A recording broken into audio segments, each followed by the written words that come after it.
August 8th is National Baseball Card Day. This hobby was a big part of my fan experience as a child, and it's been for generations of fans.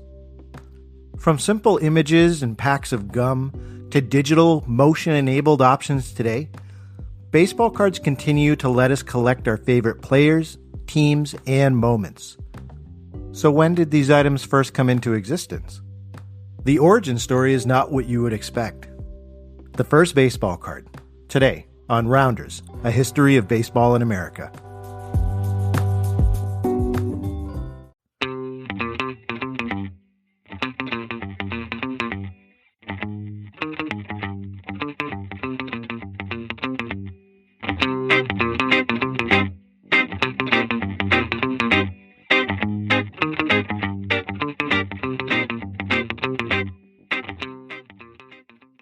Hi, everybody, and welcome to the show. I am, as always, your host, Jeff Lambert. So, on tax-free weekend every year, Topps sponsors what's known as National Baseball Card Day. It's a chance for fans, both new and experienced, young and old, to discover or rediscover the hobby of baseball card collecting. In fact, this past weekend, Topps was giving away 2 free packs of cards to every fan at hobby shops, at Target, or at Walmart across the country. For generations, fans have collected and traded baseball cards. I remember when I was 6 years old, I went to my first Red Sox game at Fenway Park. And when we were there, in addition to trying out all the different foods, my dad bought me a pack of cards. It was my very first pack of baseball cards, and it was a team set for that season. I took them home, and I memorized each player. And before I knew it, I was buying 3-ring binders and plastic protective pages and new packs as much as I could. I began trading cards with friends. I remember I traded a Royce Clayton for a Mo Vaughn. I think I had a Ryan Sandberg card that I traded for a Tom Glavine and a John Smoltz. I had my Iron Man Cal Ripken card, which was untouchable. You couldn't trade for that one. And I still have it in a plastic protective case as well. They're sitting in a shoebox with hundreds of other cards that I've collected over the years. They were a way for me to celebrate both my knowledge of the sport and continual learning and just an overall love for baseball. And I know it does the same for millions of others too. So in enjoying this weekend and just thinking about baseball card collecting as a whole, I decided to ask the question, how far back do baseball cards go? And how do they compare to the ones that we're used to seeing? Let's discover together.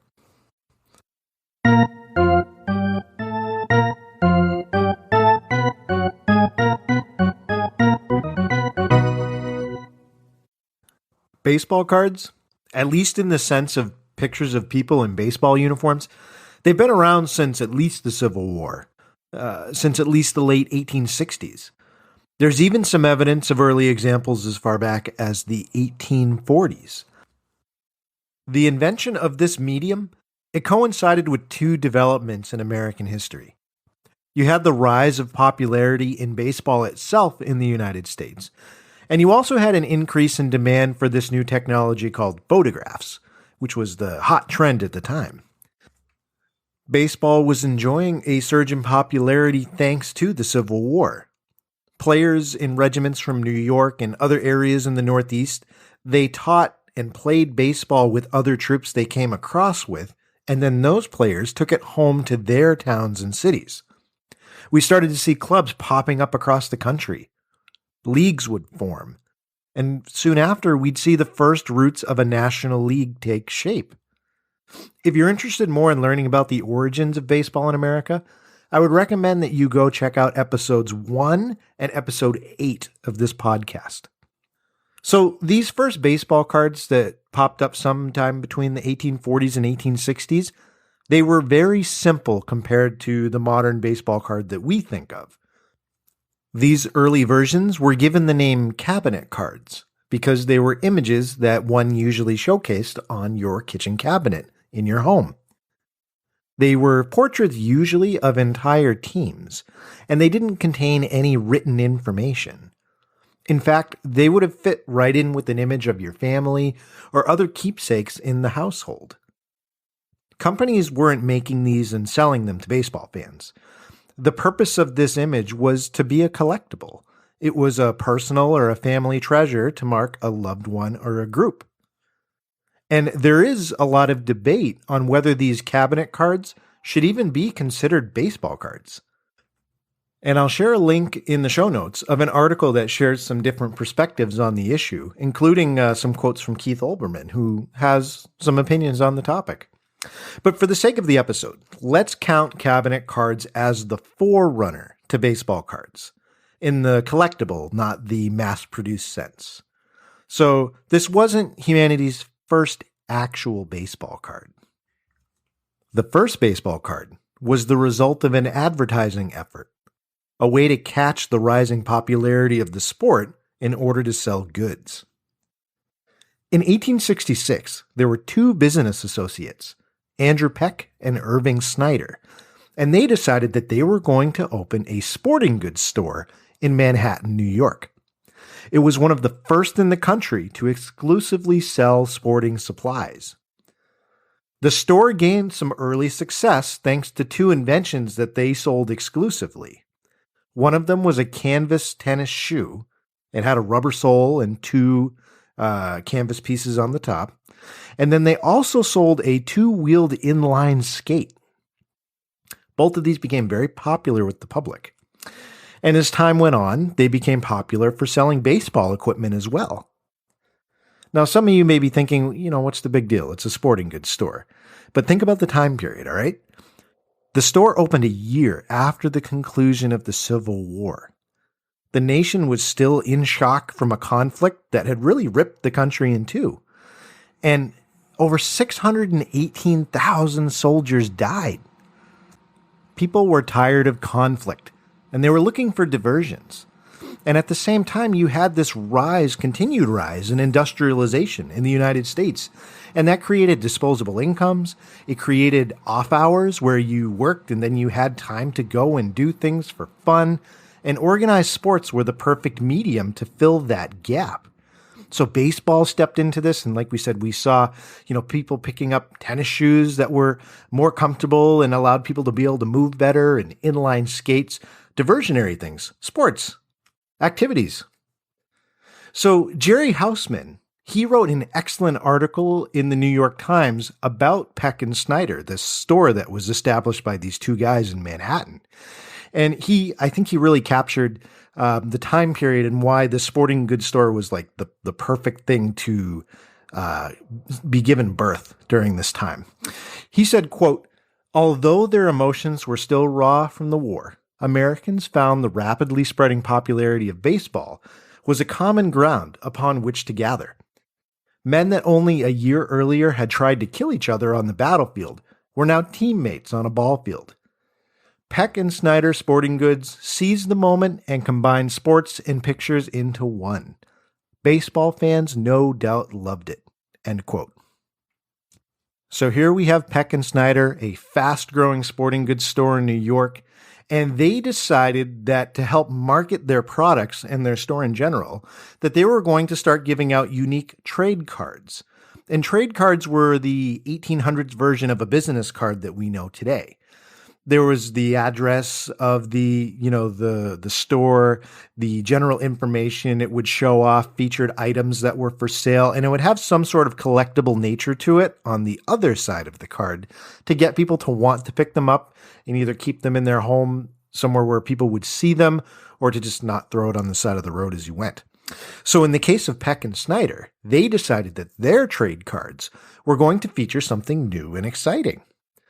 They decided to add photos of baseball's first professional teams. In 1869, so we're 3 years after they opened their store, they released a set of trade cards featuring a team photo of the Cincinnati Red Stockings, baseball's first professional team in the United States. Now, copies of these are extremely rare. Only 6 of them have been authenticated, and one of them recently sold for $75,000.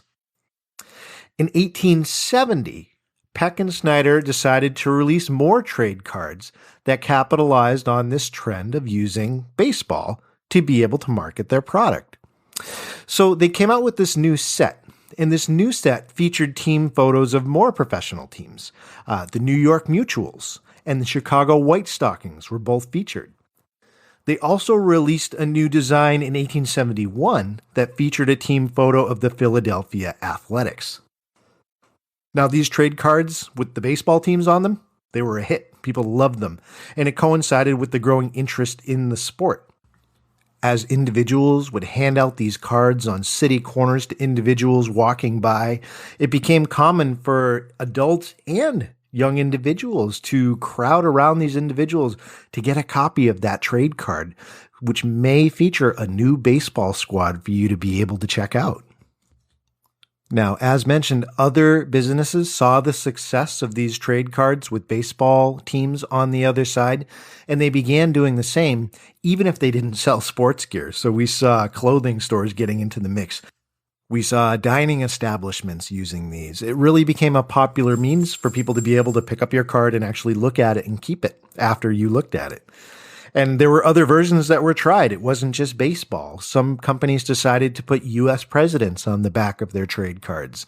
Some people would put exotic animals. Some businesses created comic book characters and would put them back on these trade cards. They were really forerunners of collectibles in a lot of ways during this time period, during the mid-1800s to late 1800s. So, Peck and Snyder, not to be outdone in their advertising, they were obviously very smart, very on top of trying to market their product in new ways.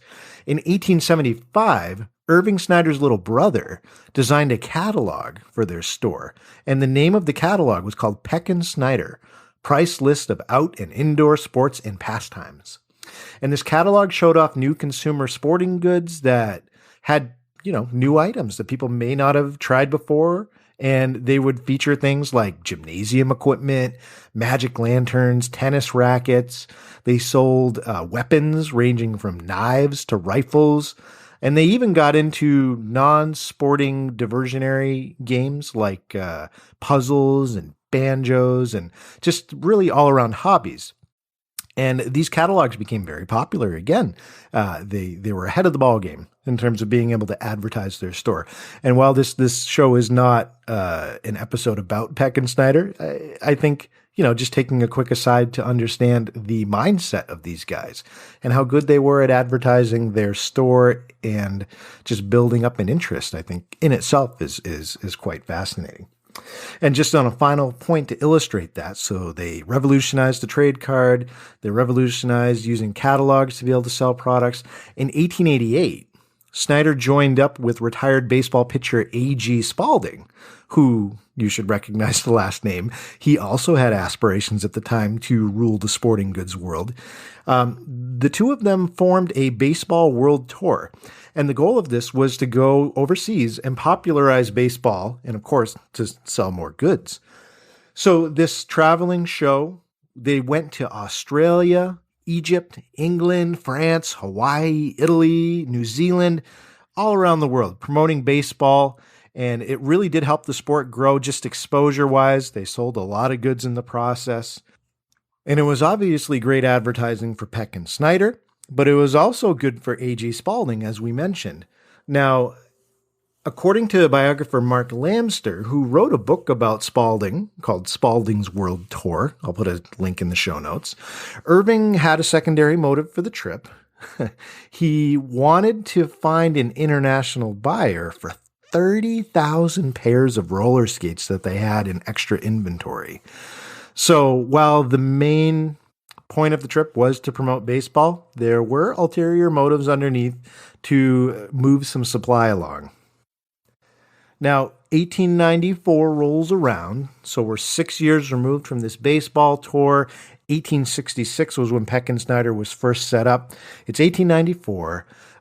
Peck and Snyder's stores, they were sold. A.G. Spalding actually bought them. And he added Peck and Snyder's stores into his own sporting goods empire and continued to maximize his reach. So Spalding is a name that we know today, obviously. It's a household name in sporting goods.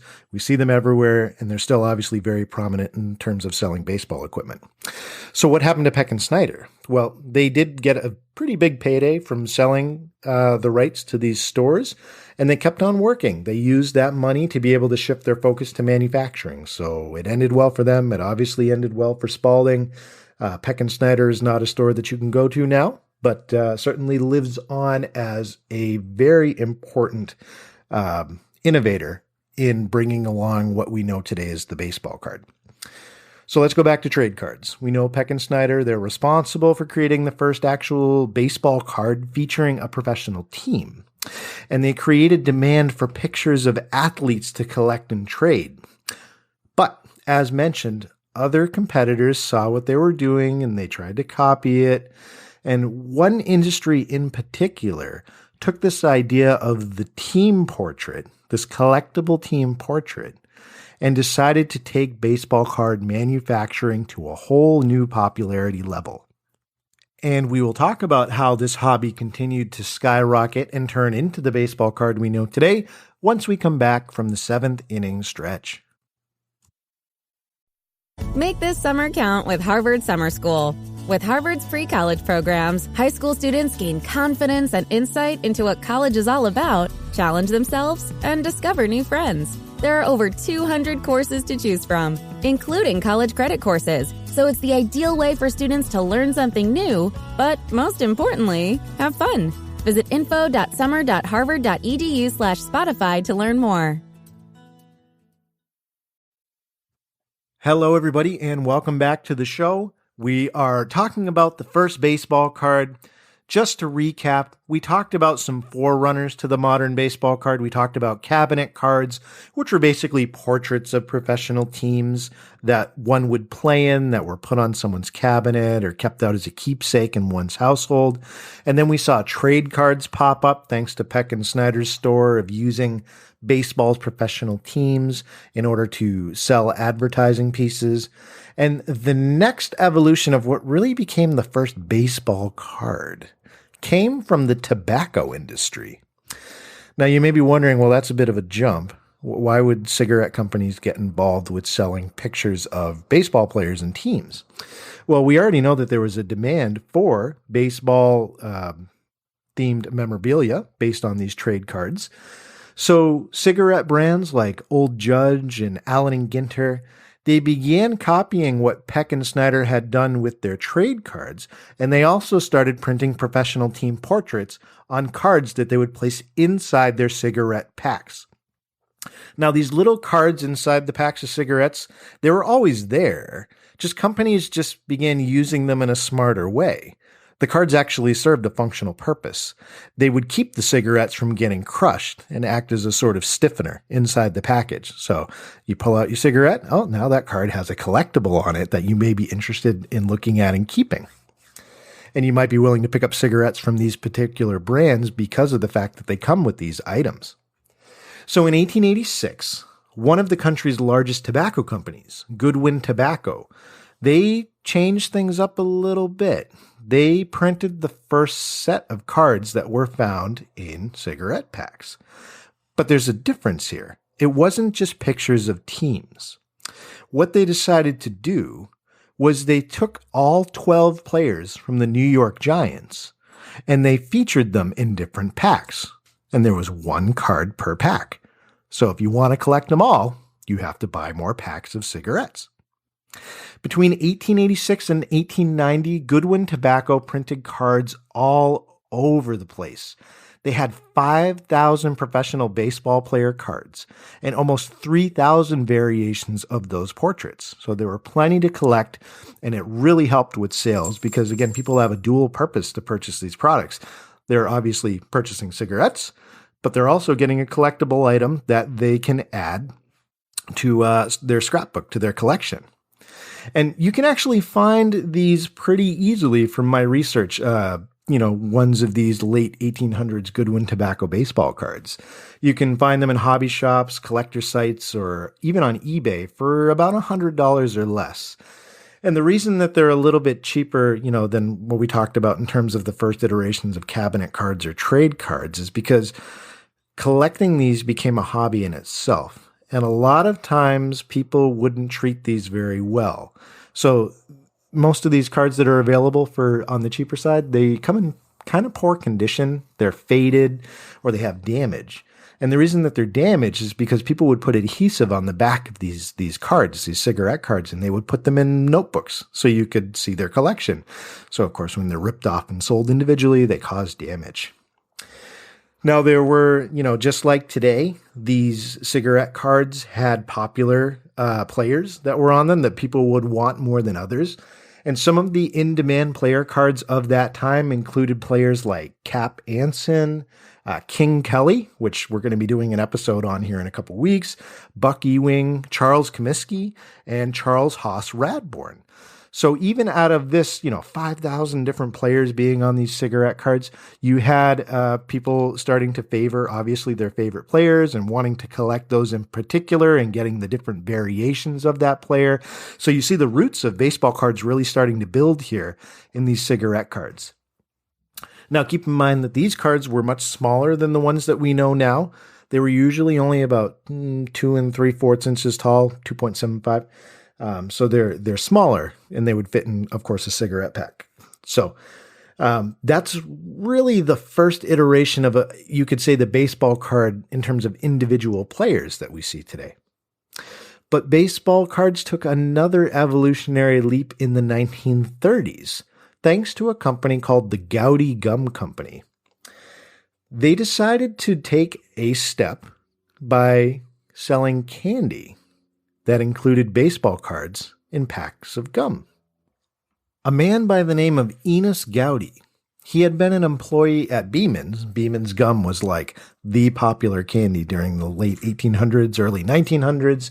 He decided that he was going to leave Beeman's and open his own factory, which he did so in Boston, Massachusetts in 1919. He ended up moving the factory to Allston later on. He began producing his own candy. And during the Depression, he came up with the idea of pairing his penny gum with baseball cards.